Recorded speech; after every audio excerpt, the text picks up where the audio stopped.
Hello and welcome to another video. Today we're gonna go ahead and color in this piece. Listen, yesterday you guys, I said that I wanted to do something with OCs, and god damn it, today we're doing something with an OC. So this drawing is an AU drawing of my character Valentine. He's part of that group of guys that the college jocks and nerds. So he is like sort of I hate to say the word lover boy because I hate those string of words together. But he is sort of kind of like that. He's, I guess, sort of kind of a ladies' man, smooth talker type guy. And so I was like, what sort of translates to that in like an AU form? And I decided that the answer to that was Fairy King. I don't know why. I'm going to be honest with you guys, okay? I like this channel. I feel like we can always be honest with each other, okay? And I always tell you guys stuff that I don't like. One of these days I'll make a video with only stuff that I like. But I actually don't like fairies or fae in general, or like elves. Don't know why. I kind of know why.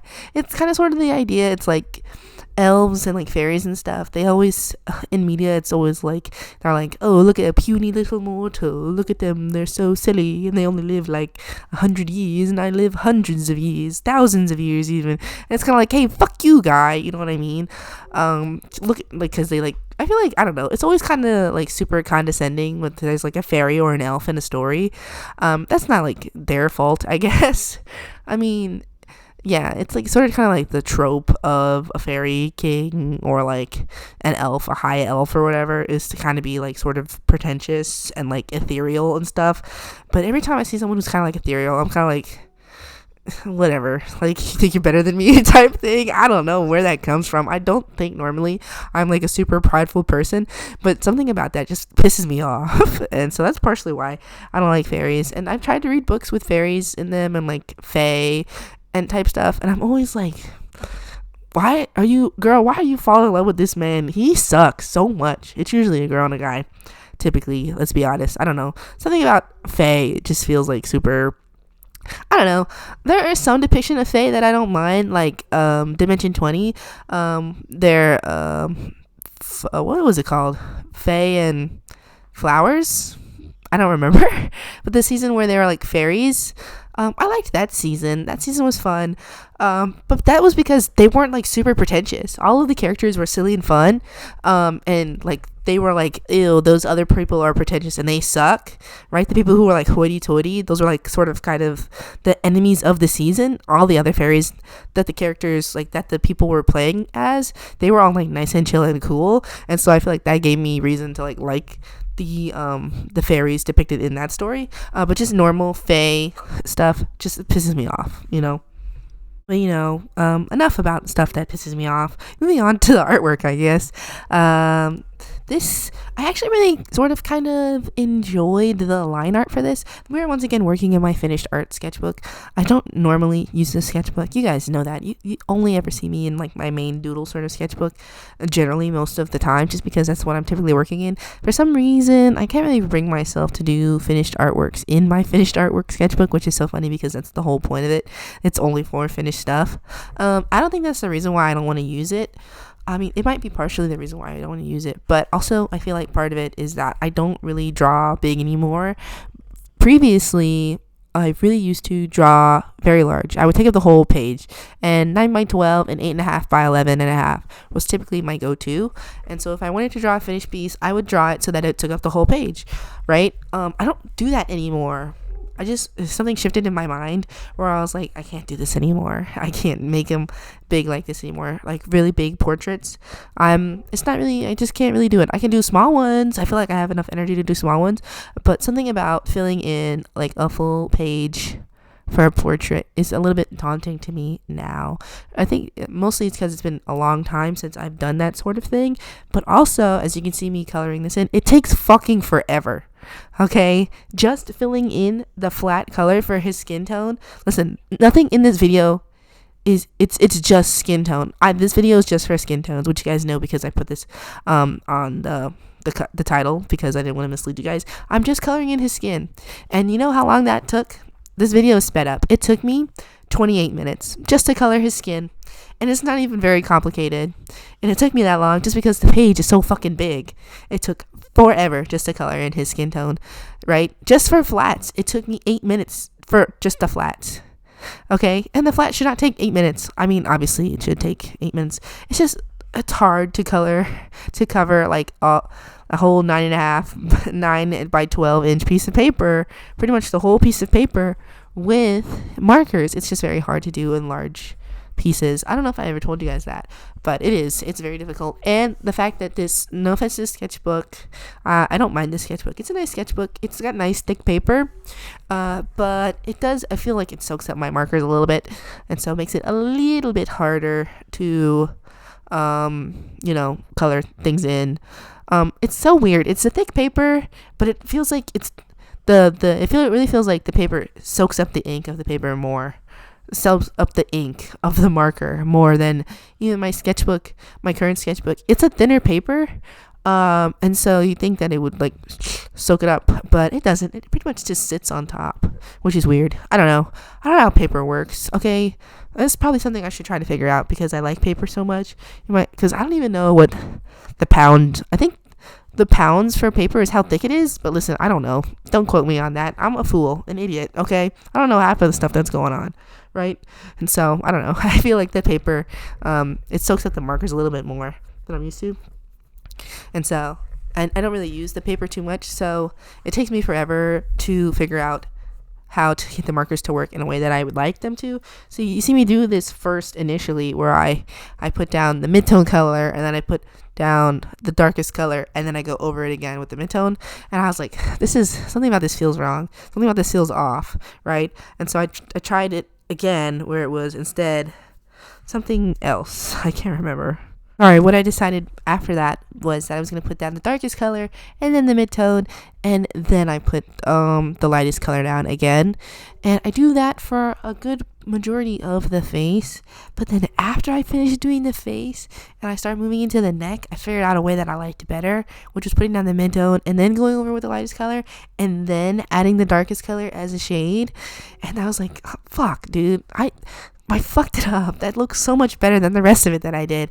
And so if you guys are like me, right, and it takes you a couple of minutes to figure out what you're doing with the coloring style, save the face for last, or save the part that you feel like is the focal point of the piece for last. Okay, I did not warm up, right? And so as you're working on the coloring, you're warming up, trying to get in the groove of things. And so save what you think is the most important towards the end or even towards the middle. Just don't do it first. I don't know why I like to do the face, which is why I typically start to do it first, but when coloring, right, I'm like, I know I have to get into a groove to color in a way that I feel like looks nice. And so I always mess it up because I do the face first. And then I'm like, I either like run out of ink or something, or I'm not in the groove of the coloring. And I always feel like I fuck it up. And so I'm like, why do I keep doing the face first? The face should be in the middle or last, dude. And I always beat myself up over stuff like that. And so, yeah. Saying that is, I'm not super proud of this coloring. I did test out these colors beforehand, but then as I was coloring with them, I was like, oh no, I'm messing it up. I feel like maybe the pink that I chose, because I wanted his skin to have pink in it, just because I feel like maybe it was a little bit too orange, more of a salmon, and then like a true pink, and the marker, I know it is a little bit orange, but it's also like a pinkish, it's like a pinkish orange that fits for skin tones typically. But I don't know, something about it just didn't work for me, which is a little bit unfortunate, but that's okay. That's okay, because I do still have the lines, because I feel like the line art actually came out pretty good. It's just I feel like I didn't really do great on the coloring, but I feel like that all the time. And you know what will help me stop feeling like that is if I color more. All you need to do is, if you feel like you're not very strong in something, is practice. Okay, I mean, practice with like a goal in mind. Like, what's it called? Aimed practice.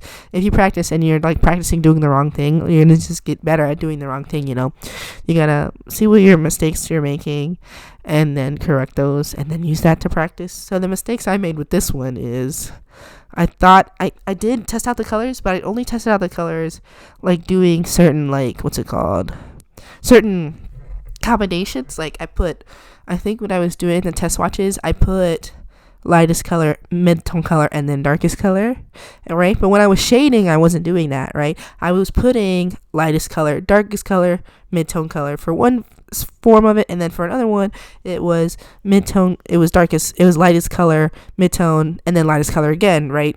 And so it's like I had to start testing out all sorts of combinations, because the way that markers work is if the color is too light, if a color is dark and then you put a lighter color on top of it, it strips the color, right? And it's gonna lighten it, and that's not a look that I like. And I was getting that look sort of kind of a little bit, and I'm like, why? I thought I did it right, and I didn't do it right. I didn't layer correctly, right? If you're layering correctly, then it won't do that lightening thing, right? So if I put a mid-tone over a dark, it's gonna lighten. But if I put a dark over a mid-tone, it's not gonna lighten. You know what I mean? And so yeah, I needed to get better at trying that. It's just I wasn't thinking about it this time, I guess. And I guess I can get a little bit into the design of Valentine. I don't really talk about his look too much.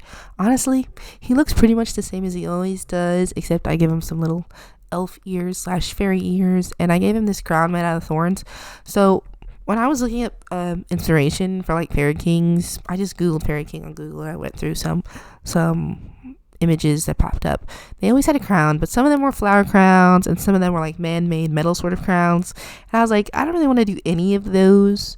And I was like, I do want a crown, and I do like those spiky bits that come on a crown.